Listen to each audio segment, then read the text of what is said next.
자, 이제 시험법의 가장 마지막인 슬픔이 기쁨의 개를 설명해 보도록 하겠습니다. 슬픔이 기쁨의 개는 정호성시 중에서 가장 중요한 시라고 어떻게 볼 수 있습니다.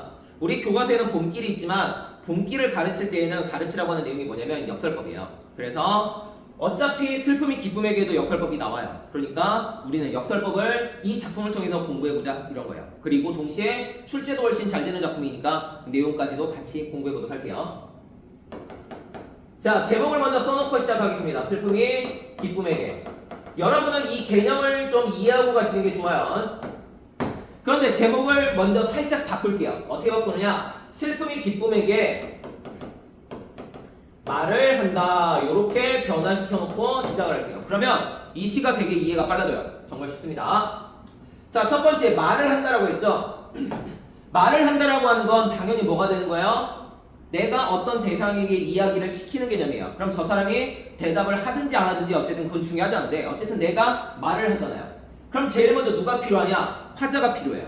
그리고 누가 필요해요? 듣는 사람이 필요하죠. 자, 잘 보시면 슬픔이가 주어져 기쁨이라는 대상에게 말을 하잖아요.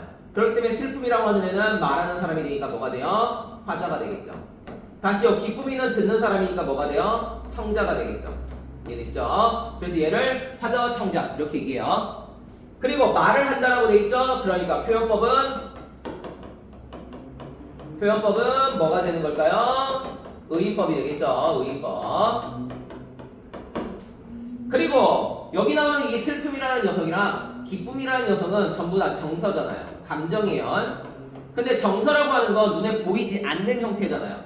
우린 얘네들을 일반적으로 뭐라고 부르냐? 관념이라고 부릅니다. 관념이라고.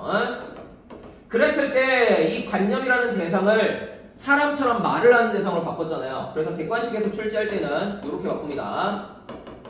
관념을 뭐 하는 표현이냐? 사람으로 바꾸는 표현이에요. 그래서 의인화시킨 표현이 나타난다. 이렇게 정리하고 있습니다. 관념을 의인화시킨 표현이에요. 기억하세요. 자, 그 다음에 여기 나오는 슬픔과 그 다음에 여기 나오는 이 기쁨이라는 존재가 도대체 뭐하는 사람들이냐? 라는 걸 기억을 해야 돼요. 슬픔과 기쁨이라는 사람이 뭐하는 존재인지는 요 단어들로 기억하시면 됩니다. 물론 딱 맞아떨어지진 않는데 대충 이렇게 생각하시면 돼요. 자, 슬픔이라고 하는 존재는 여기 나오는 슬픔이라고 하는 존재는 시민이라고 기억하시면 돼요. 시민. 그리고 기쁨이라고 하는 녀석은 뭐라고 기억하시면 되느냐? 시민과 반대되는 개념이 소시민이라고 하시면 돼요. 완벽하게 일치하는 개념은 아니에요. 근데 이렇게 하시는 게 좀 편합니다. 시민은 뭐하는 대상이고 그리고 슬픔은 뭐하는 대상이냐? 바로 자, 문학으로 되게 중요한 개념 나옵니다. 소외된 이라는 말이 나와요. 소외된 그 계층에 대해서 무엇을 하는 사람들을 얘기하는 거냐? 연민, 이해, 그 다음에 공감, 그 다음에 배려 하는 사람들을 얘기해요. 즉, 아픈 사람들이 있으면 그 사람들을 위해서 뭔가 해줘야지 라는 짠한 마음을 갖는 사람들, 그들을 위해서 도와주기 위해서 자기를 기꺼이 희생할 수 있는 사람들을 우리는 슬픔으로 정의하고 있어요. 그에 비해서 기쁨이라고 하는 녀석은 소시민인데 보통 소시민들이 그런 대상들이에요. 어떤 대상이냐? 바로 이기적이고 그리고 플러스해서 개인주의적인 사람들이에요. 개인주의적. 그리고 어느 시대를 살아가는 사람이냐? 지금을 살아가는 사람들이에요. 그래서 우리는 일반적으로 기쁨을 자기만을 생각하는 이기적이고 개인주의적인 현대인들이라고 정리하고 있습니다. 이해되시죠? 그래서 슬픔이는 긍정적인 애들이고요. 긍정, 좋은 애들이에요. 기쁨이라고 하는 애는 부정적인 애들이에요. 꼭 기억하셔야 됩니다. 그 다음에 슬픔이 기쁨에게 말을 건다라고 해놨잖아요. 말을 거는데 이 청자가 대답을 하느냐? 안 해요. 그래서 당연히 우리는 이걸 가지고 와서 뭐라고 부른다? 말하기 방식 중에서 시험에 출제하는 용어 청자에게 말을 건네고 있죠. 말을 건네는 방식이다 라고 정리하고 있는 겁니다. 기억하고 가세요. 자, 이렇게 하시면 기본 뼈대는 만들어놨고 본문을 한번 시작해보도록 하겠습니다. 자, 하나하나 필요한 형들을 잡아가죠. 첫 줄, 나는 이제 너에게도 슬픔을 주겠다. 나라고 돼 있죠? 맞아요. 맞아. 그리고 이 녀석이 슬픔이가 됩니다. 슬픔이가. 나는 이제 너에게도 청자죠. 청자고 얘가 기쁨이에요. 기쁨이고 너에게 무엇을 주느냐? 슬픔을 주겠다라고 돼 있죠. 아니 슬픔이가 슬픔을 준다. 도대체 뭔 말일까? 고통을 준다? 아니요. 자기를 준다? 아니요. 슬픔을 준다라는 얘기는 바꿔서 얘기해야 돼요. 어떻게 정리하시면 편하냐? 슬픔의 가치 이렇게 해석하셔야 돼요. 그 슬픔의 가치를 주겠다라고 돼 있죠. 이것도 바꾸시는 게 편해요. 어떻게 바꾸는 게 편하냐? 슬픔의 가치를 이해시키겠다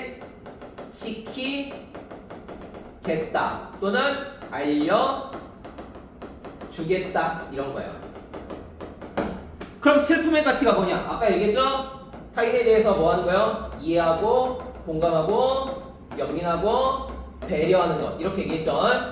이걸 가르쳐주면 당연히 기쁨이라는 그 이기적인 존재들이 다시 어떤 존재가 되겠어요? 타인을 위해서 베푸는 사람으로 바뀔 수 있을 거잖아요. 깨우치니까. 그래서 너에게 슬픔이라고 하는 것의 가치를 알려주겠다 이렇게 얘기해요. 그리고 그 알려주겠다라고 하는 표현 안에 get이 들어가 있지. 배웠죠? 미래 시제예요.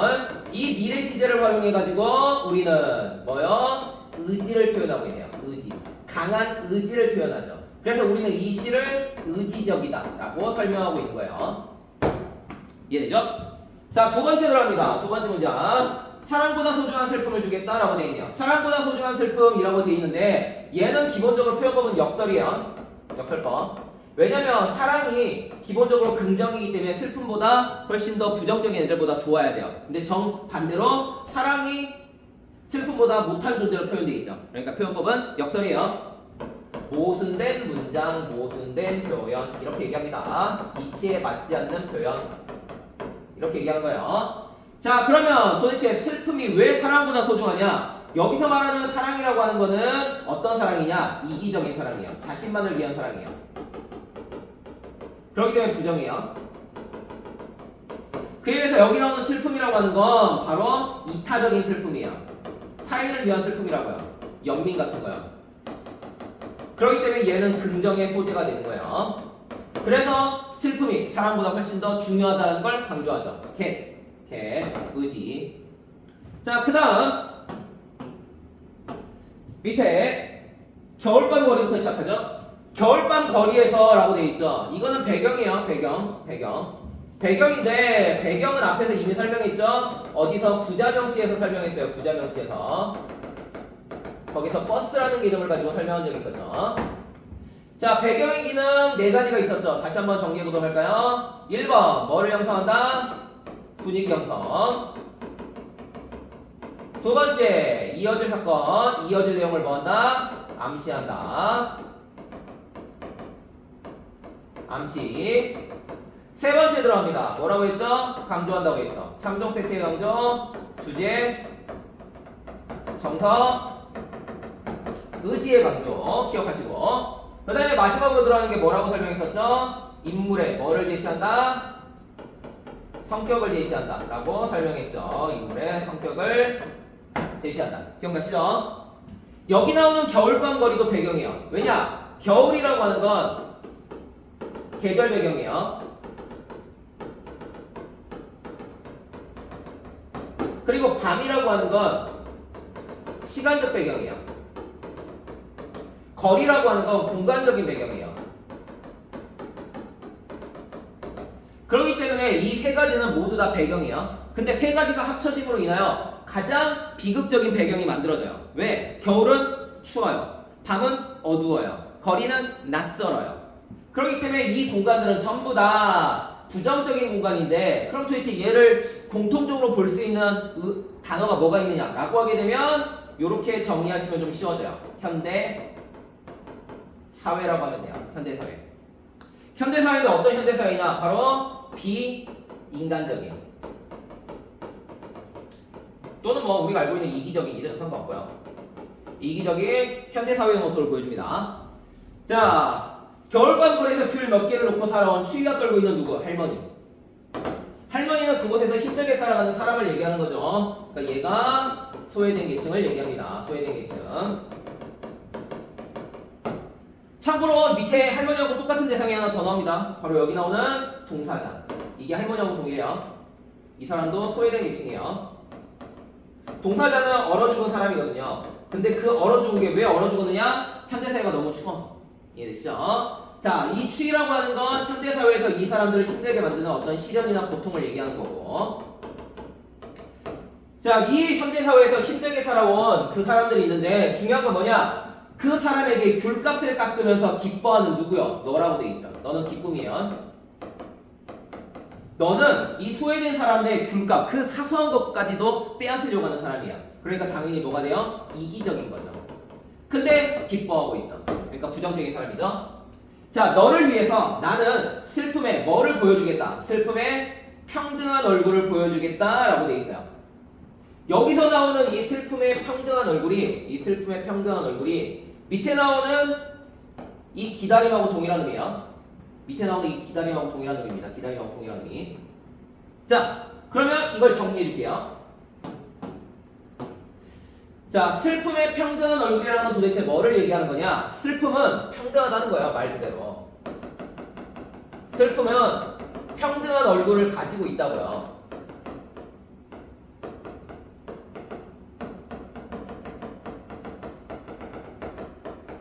슬픔은 평등한 얼굴을 가진다는 건 뭐를 보여주는 거냐? 바로 슬픔이라는 그 개념 자체가 타인을 나하고 동일한 존재로 바라보게 만든다는 소리예요. 즉, 다른 대상을